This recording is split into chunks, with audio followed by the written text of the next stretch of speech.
Bismillahirrahmanirrahim. Ada beberapa pertanyaan. Kita sambung pertanyaan dari kertas terlebih dahulu ya. Assalamualaikum. Waalaikumsalam. Bagaimana jika kita bekerja di pasar, sedangkan kita harus menaikkan harga dan terjadi tawar-menawar? Apakah hasil uang jualan tersebut hukumnya halal? Tanya. Menaikkan harga dan tawar-menawar di pasar hukumnya diperbolehkan. Dan kaidahnya begini. Sahibus sil'ah ahaqqu bisil'atihi. Pemilik barang itu paling berhak untuk menentukan harga barangnya. Pemilik barang paling berhak untuk menentukan harga barangnya. Sehingga kalau misalnya ada dua toko jajaran, jualannya sama, yang satu harganya 100, sampingnya harganya 120. Kira-kira yang lebih mahal ini melanggar hukum nggak? Kenapa tidak? Itu barangnya sendiri. Mau dia kasih harga 120, mau dia kasih harga 90, terserah dia. Sehingga jamaah yang dimuliakan Allah, ketika orang itu menjual, masalah harga kembali kepada siapa? Pemilik barang. Karena dia yang paling berkuasa. Maka kalau ada orang yang dia menjual barangnya dengan harga yang bervariasi, boleh atau tidak? Jawabannya silahkan, itu hak dia. Misalnya untuk masyarakat umum dikasih harga 100, nanti kalau kawan sendiri dikasih harga 130. Kalau ustadznya yang beli jadinya 150, terserah gitu. Itu hanya siapa? Hanya yang jual. Pak, kenapa kok kawannya sendiri dikasih harga lebih mahal? Nanti karena kawannya itu ketika nawar drastis, ganas dia kalau nawar, makanya dikasih harga yang lebih tinggi, biar nanti ketika nawar tetap sama dengan harga pada umumnya. Nah ustadznya kalau lebih mahal, nah ustadz itu bahaya. Ketika beli nanti pakai dalil. Tayyib. Nah jamaah dimulakan Allah Subhanahu Wa Taala, transaksi semacam ini diperbolehkan. Cuman ada satu hal yang perlu diingat, bahasanya harga barang itu tidak boleh melebihi dari harga pasar. Menjual barang itu tidak boleh dengan harga yang melebihi dari harga pasar. Kalau dalam mazhab Malikiyah, maksimal kenaikan harga ketika orang itu menjual barang dari harga pasar maksimal 30%. Sehingga misalnya ada orang yang jual barangnya atau harga pasarnya 100, dia kalau misalnya mau menjual dengan harga yang lebih mahal dibandingkan harga pasar, maksimal 130. Kalau lebih dari itu, maka nanti konsumen punya hak khiyar ghoben, hak khiyar karena dibodohi. Itu kalau bahasa kita harga mentung. Harga mentung. Jadi misalnya ada orang yang dia mampir di sebuah warung yang jarang dijamah oleh orang ya.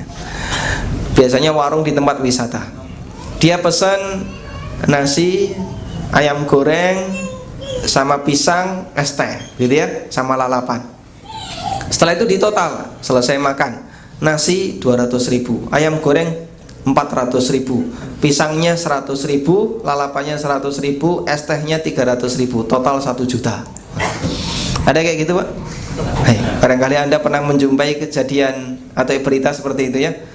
Kalau itu sampai terjadi, berarti inilah harga apa? Mentung. Harga mentung seperti ini nanti konsumen punya hak khiyar. Namanya khiyar ghoben. Terus apa Pak yang perlu dilakukan? Ketika sepertinya yang terjadi, barang boleh dikembalikan. Saya nggak jadi beli karena harganya terlalu tinggi. Bahkan sampai pun ketika dia sudah bawa pulang barang itu, loh kan di sini ada tulisannya barang yang sudah dibeli tidak dapat dikembalikan. Nggak jadi masalah. Dia mendapatkan regulasi dalam syariat berupa hak khiyar, pelindungan dari syariat berupa hak khiyar. Dia boleh mengembalikan barang itu karena dia dianggap telah ditipu oleh pihak penjual. Maka dalam menetapkan harga ini kebebasan penjual, tapi tidak boleh melebihi dari harga pasar maksimal kalau menurut mazhab Malikiyah 30%. Tayyib. Ada tulisan saya tentang masalah ini di majalah Al-Furqan, cuman saya lupa edisi berapa, mungkin agak lama ya, mungkin setahun atau 2 tahun yang lalu. Nanti bisa dicari tentang masalah menetapkan harga di atau bagi para pedagang.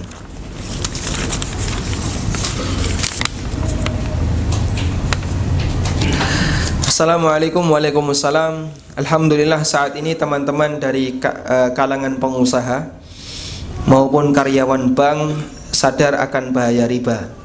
Tapi ada kendala di bagian teman-teman yang saat ingin melunasi utang riba di bank, yaitu uangnya.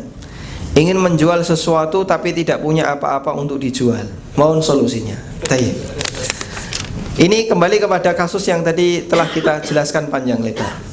Kalau Anda bisa mengumpulkan potensi umat, kemudian bisa dijadikan sebagai kantong untuk membantu kaum muslimin yang membutuhkan, insya Allah apa yang disampaikan ini terjawab.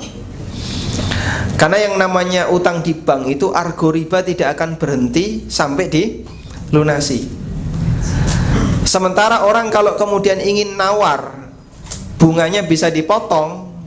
Ya kata orang Jawa, berani nganyang berarti wani tuku. Wes nganyang ora tuku, nglarano hati. Bank juga punya prinsip seperti itu. Ada orang utangnya 100, bunganya 30, harus melunasi 130. Dia bisa saja nawar, "Pak, saya tawar, bayar pokoknya saja." Mungkin ada bank yang bersedia. Tapi ketika bank itu sudah bersedia, "Baik, saya putuskan, nggak apa-apa, bayar pokoknya saja, tapi hari ini harus ada duitnya." Begitu jenengan mau datang kok, "Pak, nyicil Pak ya 100 juta sebulan lagi ya." Wes wani nganyang tapi ra gelem bayar. Bank nggak bakalan bisa mengabulkan. Makanya dana itu kita pinjamkan untuk nutupi utang yang sudah siap untuk diputihkan di bank, dengan harapan nanti dia bisa bersih dari bunganya, bersih dari ribanya. Nah, mungkin kalau kemudian Anda ingin bisa mendapatkan solusi utangnya adalah silahkan galakkan gerakan tadi. Semoga nanti bisa mengumpulkan dana dari kawan-kawan, lalu bisa disalurkan untuk mereka yang membutuhkan, sehingga bisa digunakan untuk nutupi utang. Wallahu a'lam. Bagaimana hukum takmir masjid yang pelit mengeluarkan uang masjid untuk dakwah? Uang infak di eman-eman. Ini bukan curah di Sirona ya. Ini di masjid yang lain. Baik. Jamaah dimulakan Allah Subhanahu wa taala. Jadi uang infak yang kita masukkan ke kotak infak itu menjadi amanah dari para jamaah untuk takmirnya. Dan takmir berkewajiban untuk mengelola duit ini. Duit ini tidak akan menghasilkan pahala kalau oleh takmir cuma disimpan ditaruh di BMT. Tiap hari bertambah saldonya, sehingga setiap kali ketika diumumkan di waktu Jumatan, alhamdulillah saldo kita naik, alhamdulillah saldo kita naik. Nah, untuk apa kalau saldo cuma naik? Para jamaah bangga sekali, wah seneng duitku ono ning kono. Jenengan dudu nabung, tapi jenengan apa? Beramal, berinfak. Dan duit itu bisa bernilai pahala kalau dimanfaatkan. Kalau cuma disimpan, ya nggak ada ganjarannya sama sekali. Ya cuman untuk seneng-senengan saja ketika Jumatan diumumkan saldo hari ini naik sekian. Lah ngapain cuman dibuat pengumuman naik-naikan kan? Tidak ada nilai manfaatnya. Tapi berbeda ketika duit itu kemudian dipakai untuk layanan masjid, untuk kelola masjid. Misalnya apa? Misalnya AC-nya ditambah PK-nya ya, biar nggak sumuk ketika kajian, atau ditambah apanya sehingga nanti orang ketika sholat semakin nyaman. Insya Allah ini yang lebih berpahala. Makanya sekarang sedang digalakkan, beberapa masjid sudah memulai. Kalau di Jogja ada Jogo Karyan, kalau di sini katanya Namiro juga sama ya. Jadi 0 rupiah saldo akhir pekan. Sehingga bagi para jamaah yang nyemplungi kotak infak di Jumat kemarin, Jumat ini sudah 0. Semuanya sudah dimanfaatkan. Pak, kalau misalnya masjidnya sudah terpenuhi semua kebutuhannya, terus gimana? Ya nanti dialihkan. Maka infak itu tidak harus utuh seperti itu. Bisa jadi ada tambahan tulisan, infak untuk Jumat ini nanti kita akan salurkan untuk apa misalnya dana sosial bagi jamaah yang ada di kampung fulan atau di tempat A, tempat B. Sehingga masyarakat ketika nyumbang itu selalu langsung bisa berubah wujud jadi amal soleh, tidak cuma diendapkan. Maka sangat disayangkan kalau takmir tidak bertindak amanah seperti ini. Duit hanya cuma bisa ditampung dan tidak bisa digunakan untuk kemaslahatan ibadah. Baik. Makanya jamaah yang dimuliakan Allah, ketika saya dapat informasi Namirah punya satu kekurangan, yaitu airnya selalu beli ya. Airnya selalu beli. Air di Namirah itu tidak diambil di tempat masjid itu berada, tapi mengambil di tempat yang lain. Terus saya berpikir, kalau misalnya saldo infaknya itu selalu nol setiap pekan, dan itu dimanfaatkan untuk beli air, insya Allah setiap orang yang nyumbang berarti dia dapat pahala wudhu. Dapat pahala wudhu karena pengadaan air, dan gak jadi masalah, sehingga jadi tabungan bagi kaum muslimin. Siapa yang ingin mendapatkan pahala air wudhu, silakan nyumbang di sini, sehingga di posisi manapun masjid ini tetap bisa menjadi ajang bagi kaum muslimin untuk berinfak. Maka kita tidak kelirukan bagi pihak yang memilih lokasi, kok nyari lokasi yang airnya nggak ada, ini kan menyusahkan bagi umat. Tidak, itu justru memberi kesempatan bagi umat untuk kemudian bersama-sama berinfak, bisa mendapatkan pahala wudhu karena menyediakan air, daripada duit itu cuma ngendap. Karena kalau fisiknya nggak butuh ya, kalaupun perbaikan ya masih lama. Kalau yang lain juga tidak dibutuhkan, maka bisa dialihkan untuk kebutuhan yang sifatnya habis pakai, seperti air tadi. Tayyib. Kecuali kalau misalnya barangkali takmir punya rencana yang lebih matang ke depan. Misalnya ini masjid mau renovasi dan kebutuhan dananya besar, makanya untuk sementara ini pengeluaran dibuat irit dan nanti akan kita jadikan sebagai dana untuk renovasi. Kalau seperti ini tujuannya, insya Allah tidak masalah. Tayyib. Nah, barangkali kalau ini terjadi di Girona, berarti itu karena rencana mau naik lantai 3 ya. Nah, makanya bagi para jamaah, tolong bersabar, karena akan diwujudkan dalam bentuk yang lain, yaitu bangunan fisik yang lebih bermanfaat, insya Allah. Bagaimana status syirkah atau bagi hasil yang di tengah perjalanan ada sebagian rukun dan syaratnya tidak terpenuhi oleh salah satu orang yang bersyirkah? Saya tidak tahu bagaimana detail kasusnya, tapi saya berikan kaidah umum. Ini saya jelaskan di buku saya yang keempat dalam masalah muamalah, judulnya Pengantar Permodalan dalam Islam. Jadi jamaah dimulakan Allah, kalau ada bentuk musyarakah atau mudharabah atau syirkah apapun bentuknya, yang di situ terlaksana namun tidak memenuhi salah satu rukun dan syaratnya, maka ini tidak otomatis dibubarkan, tapi langsung saja dikembalikan kepada kaidah yang dibenarkan. Misalnya sebagai contoh, ada orang pernah melakukan kerjasama mudharabah, tapi dengan pembagian nanti pemodal dapat 10% dari modal yang disetorkan. Padahal mudharabah seperti ini syar'i tidak? Sesuai syariat tidak? Tidak. Kenapa tidak? Karena bagi hasilnya berdasarkan modal, bukan berdasarkan untung. Dan mudharabah yang benar itu bagi hasilnya berdasarkan untung, bukan berdasarkan modal. Sehingga kalau itu sudah terjadi, Pak, ini sudah berlangsung selama 1 tahun, terus gimana Pak? Yang sudah berlalu biarlah berlalu, sementara kedepannya silahkan disesuaikan.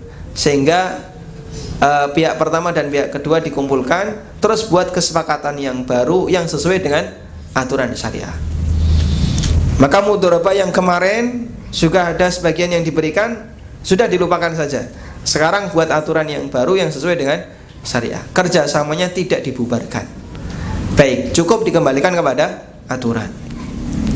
Dalil tentang masalah ini adalah peristiwa yang pernah dialami 2 putra Umar bin Khattab radhiyallahu anhu. Yang pertama namanya Abdullah, dan yang kedua adiknya namanya Ubaidillah. Abdullah bin Umar dan Ubaidillah bin Umar. Dua orang ini pernah datang ke daerah Irak. Kemudian ketemu Abu Musa al-Asy'ari. Lalu Abu Musa mengatakan, andaikan ada sesuatu yang bisa aku berikan kepada kalian, akan aku berikan. Kemudian Abu Musa mengingat-ingat, lalu beliau mengatakan, oh iya, ini ada dana harta negara yang ingin saya setorkan kepada Amirul Mukminin Umar bin Khattab. Saya sarankan gini saja, silahkan dana ini kamu jadikan sebagai modal untuk beli barang di sini yang harganya murah dan mahal di Madinah. Nanti setelah sampai di Madinah, silahkan kamu jual. Setelah dapat duit, kembalikan dana itu ke Amirul Mukminin, dan untungnya silahkan kamu miliki. Kemudian Abu Musa juga menulis sepucuk surat. Dalam hadis itu tidak disebutkan berapa nilai nominal uangnya, tapi kesimpulannya saran Abu Musa ini dilakukan oleh Abdullah dan Ubaidillah putra Umar bin Khattab radhiyallahu anhuma. Setelah itu mereka pun melakukan. Begitu sampai di kota Madinah, Umar bin Khattab marah. Kenapa beliau marah? Karena uang ini uang milik negara, tapi dipakai untuk belanja barang dan tidak disetorkan langsung dalam bentuk uang. Tapi Ubaidillah bin Umar, Abdullah pasrah. Ubaidillah bin Umar mengatakan, kami akan tetap menanggung resiko, sehingga kalau duit itu hilang nanti akan kami ganti. Maka status dana ini adalah dana utang menurut Ubaidillah bin Umar. Tapi menurut Umar nggak bisa. Kalian harus serahkan semua harta itu dan plus keuntungannya, karena ketika itu dia bisa membawa keuntungan yang besar. Plus keuntungannya, Ubaidillah nggak bisa. Keuntungan harus kita bagi. Sampai akhirnya datang seseorang yang memberikan saran kepada Amirul Mukminin, ya Amirul Mukminin, ala taj'alhu qiradan. Wahai Amirul Mukminin, jadikan saja sebagai mudharabah. Kemudian Umar setuju, akhirnya dijadikanlah mudharabah. Kemudian modalnya dikembalikan, lalu keuntungannya dibagi menjadi dua. Setengah untuk Abdullah dan Ubaidillah, setengahnya dikembalikan ke negara. Yang ini menjadi dalil bahwa kerjasama mudharabah yang belum final karena ada yang bermasalah itu tidak dibubarkan, tapi diselesaikan sesuai dengan kesepakatan di belakang setelah orang itu memahami. Wallahu a'lam. Ada pertanyaan cukup panjang ya, sakilan. Assalamualaikum warahmatullahi wabarakatuh. Waalaikumsalam warahmatullahi wabarakatuh.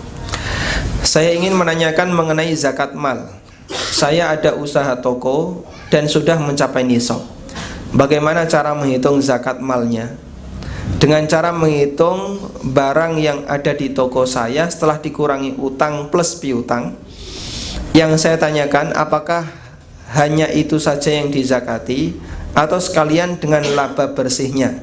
Sedangkan kadang pada akhir haul saya sudah tak pegang uang hasil laba tersebut, hanya berupa catatan saja ya.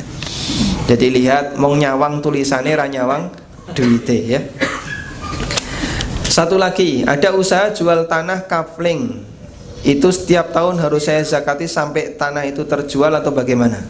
Atau hanya pada saat tanah tersebut terjual saja? Nah, hadirin yang kami hormati, jadi tentang zakat itu ada banyak ragam ya. Ada zakat peternakan, ada zakat pertanian, dan ada zakat mal. Dan kalau kita perhatikan, hampir semua zakat itu tidak ada hubungannya dengan Ramadan, kecuali satu saja, yaitu zakat fitrah. Sementara zakat-zakat yang lain sama sekali nggak ada hubungannya dengan bulan Ramadan. Zakat mal itu tidak ada hubungannya dengan bulan Ramadan. Tapi zakat mal itu dikeluarkan setelah orang punya harta senilai 1 nisab dan bertahan dalam waktu 1 tahun. Padahal orang ketika punya harta 1 nisab itu tidak harus di bulan Ramadan. Bisa jadi ada orang punya harta 1 nisab di bulan Rajab, 2 bulan sebelum Ramadan. Kalau dia nekat zakatnya di bulan Ramadan, berarti tertunda 2 bulan. Misalnya di bulan Rajab karena dia nggak perhatian, pokoknya dipentung saja pak, samakan dengan yang lain, zakat di bulan Ramadan. Ramadan ini durung zakat pak, tunggu 1 tahun lagi. Berarti dia menunda pembayaran zakat, dan itu berdosa pak, karena dia mengakhirkan kewajiban. Makanya bisa jadi kalau ada orang yang dia secara sengaja memilih zakat di bulan Ramadan, padahal seharusnya kewajibannya di bulan Rajab atau bahkan di bulan Rabiul Awal, maka berarti dia telah menunda pembayaran zakat selama beberapa bulan, dan itu perbuatan maksiat, perbuatan dosa. Karena itu ada orang yang zakat di bulan Ramadan bisa jadi dia benar, bisa jadi dia melakukan kesalahan. Tergantung di posisi mana dia mendapatkan harta satu nisab. Makanya Bapak Ibu, tugas bagi mereka yang punya harta di atas satu nisab harus mengetahui di titik mana atau di bulan apa dia pertama kali dapat harta satu nisab. Sehingga misalnya ya, sekarang nisab harta mal itu mengikuti nisab emas 85 gram emas. 85 gram emas. 85 gram emas itu kalau dikalikan harga emas sekarang, kemarin sempat saya hitung, kurang lebih 57 juta. Dengan asumsi harga emas di atas 600. Kalau ada yang mengatakan masih 500, ini perlu diupdate ya. Harga emas sudah naik di atas 600. Kurang lebih 57 juta. Nah, mereka yang punya harta wajib untuk niteni kapan dia punya uang 57 juta ke atas.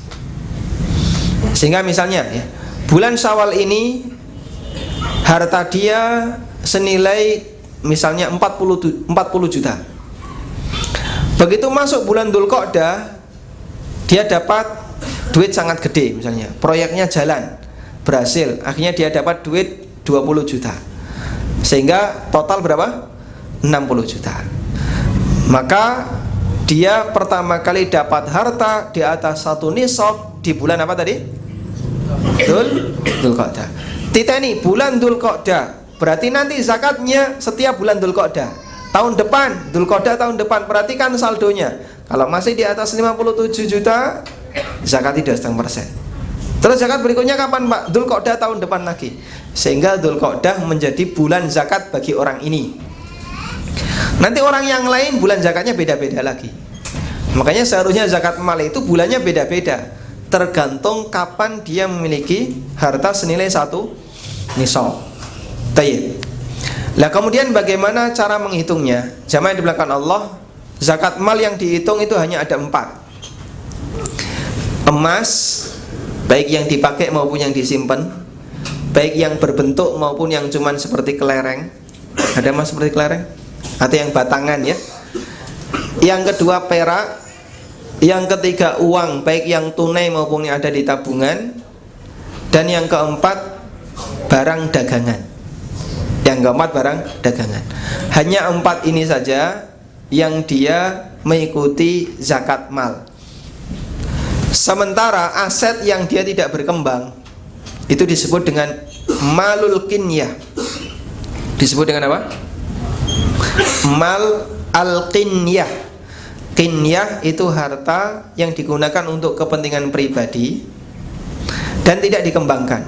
Contoh, rumah yang ditempati, mobil yang dijadikan sebagai kendaraan pribadi, perabotan di dalam rumah, ada orang punya sawah untuk ditanami jadi sumber pendapatannya dan seterusnya.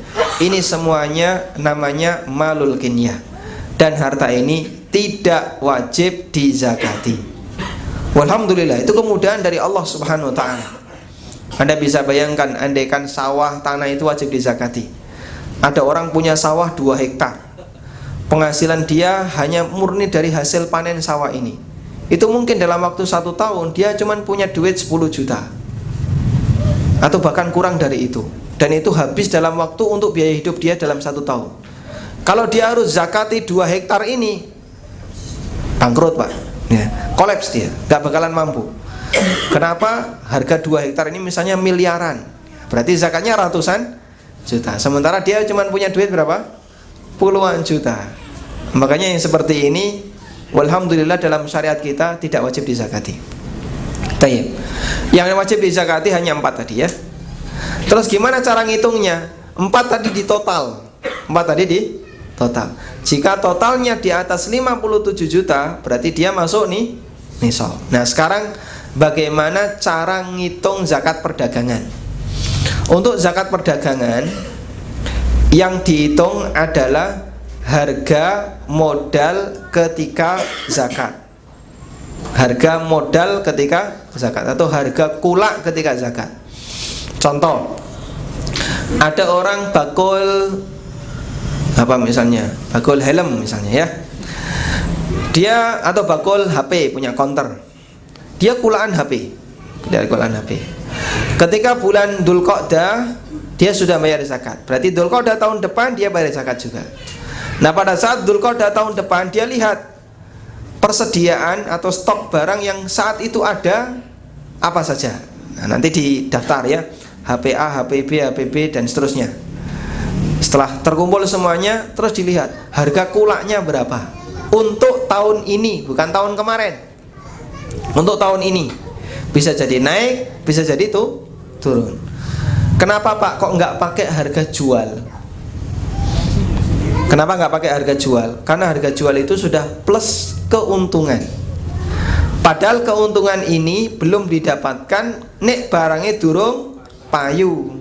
Artinya ini belum menjadi harta kamu.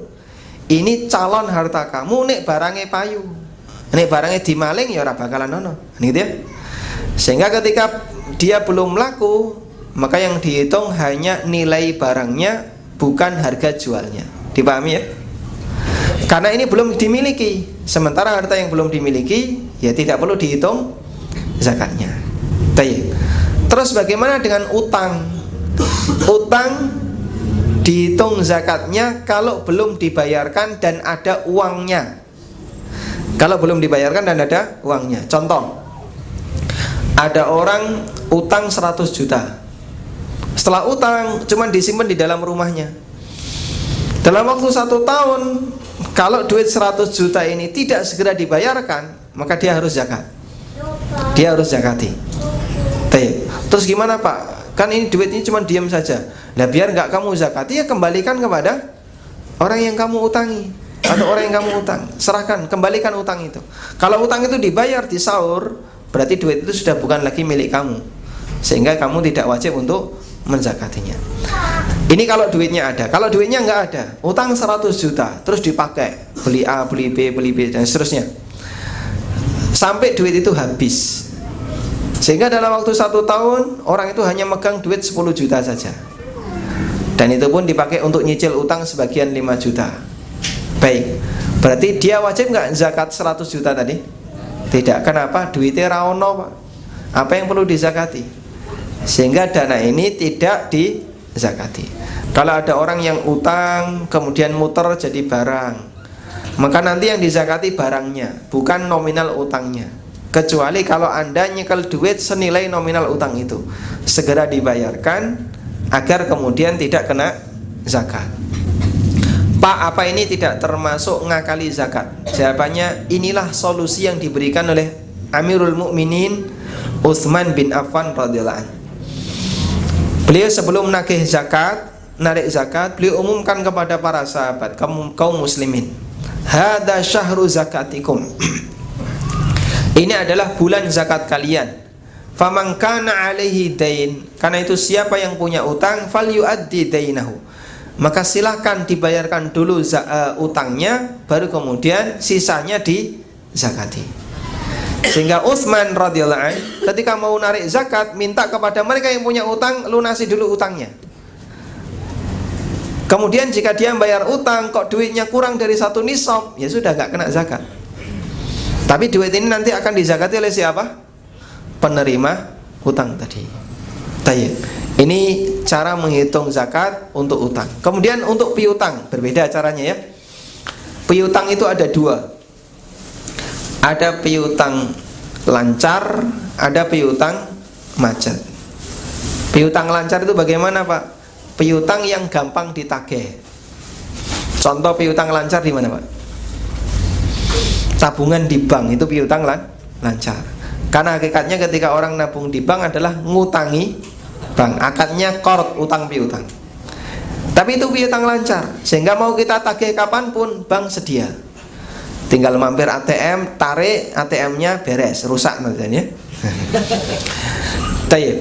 Jadi hadirin makan Allah, untuk piutang lancar dia dizakati.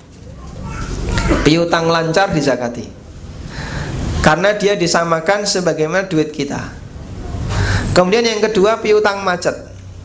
Kita memberi utang ke orang lain yang mungkin ya dia susah untuk membayar karena dia tidak mampu, atau dia punya karakter gampang ngilang, kayak welut ya, enggak digoleki ucul, kecekel ucul ya. Maka yang seperti ini, piutang seperti ini tidak wajib dizakati. Tapi dia dizakati ketika menerima. Cuman ulama beda pendapat. Dan kami sarankan Anda ikuti pendapat Malikiyah dalam hal ini. Kalau yang paling berat pendapat Syafi'i. Kalau pendapat Syafi'i dibayar setiap tahun. Misalnya ya, punya piutang 100 juta di tempatnya si B, ditagih sampai 5 tahun nggak dibayar-bayar, sampai si B ini dapat warisan, terus uang 100 juta tadi langsung dilunasi. Kalau pakai pendapat Syafi'i ya, berarti nanti zakatnya 2,5% kalikan 100 juta kali 5, sehingga selama 5 tahun dizakati semuanya dari 100 juta ini.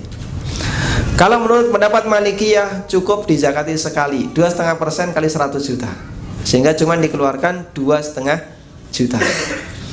Dan kita sarankan insya Allah pendapat yang lebih mendekati dalam hal ini adalah pendapat Malikiyah. Karena itu piutang yang baru saja dibayarkan cukup dizakati sekali waktu menerima. Nah, wallahu a'lam. Semoga cukup jelas insya Allah ya. Kita masih punya waktu berapa menit lagi? Habis? Alhamdulillah. Baik, demikian yang bisa kita bahas. Gimana Pak? Lanjut. Mau dilanjut? Hah? Baik, satu pertanyaan lagi ya, sampai 7:30. Nanti kurang 1 menit.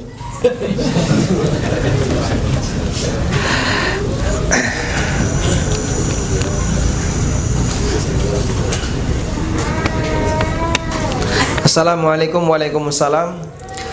Saya berdagang jual beli HP second.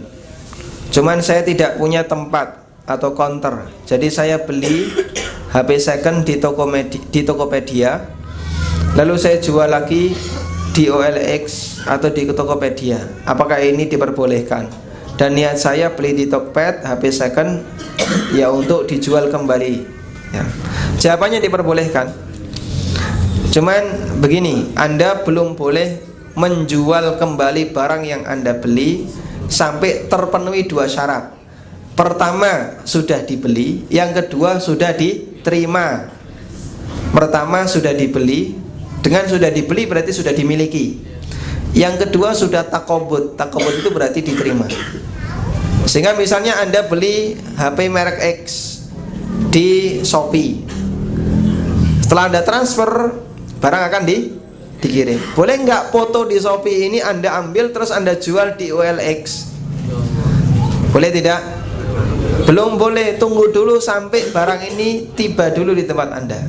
Begitu sudah tiba di tempat Anda, sudah Anda kuasai, kondisi barang selamat, sehat walafiat ya, maka silakan baru dijual di tempat yang lain. Karena aturannya bagi mereka yang ingin menjual barang dari hasil beli, dari hasil kulak, dia belum boleh untuk menjualnya sampai dia memilikinya. Dan yang kedua, dia menguasainya dalam bentuk telah menerima barang itu. Wallahu ta'ala alam. Baik, demikian yang bisa kita sampaikan. Dan saya mohon maaf jika ada beberapa pertanyaan yang belum sempat kita jawab. Barangkali nanti bisa dialihkan ke ustadz yang lain. Wassallallahu ala nabiyyina Muhammadin wa ala alihi wa sahbihi wa sallam.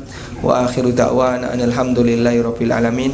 Subhanakallahumma wa bihamdika asyhadu an la ilaha illa anta astaghfiruka wa atubu ilaik. Wassalamualaikum warahmatullahi wabarakatuh.